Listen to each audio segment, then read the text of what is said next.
Welcome to the Learning Pines YouTube. We hope this video helps.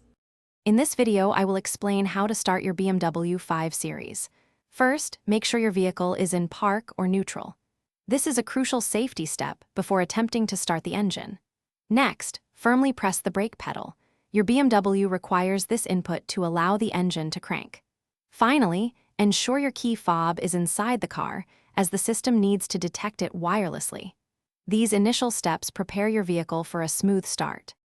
Once you've completed the initial checks, locate the Start/Stop Engine button, usually near the steering wheel. If your BMW has a key fob slot, insert the fob there. Otherwise, simply have it inside the cabin. With your foot on the brake, press the Start/Stop Engine button once. You should hear the engine crank and then smoothly come to life. Release the button once the engine is running and you're ready to drive. Sometimes your BMW might not start immediately.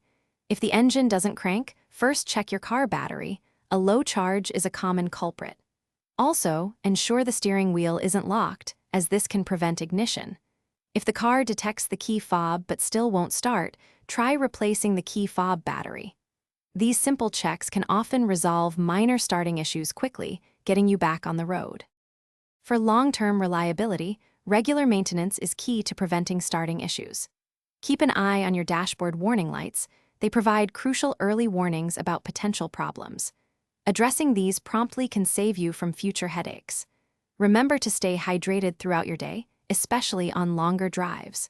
For a great way to do this, check out the link in the description for the Oala water bottle, along with other helpful deals. Drive safely and enjoy your BMW 5 Series.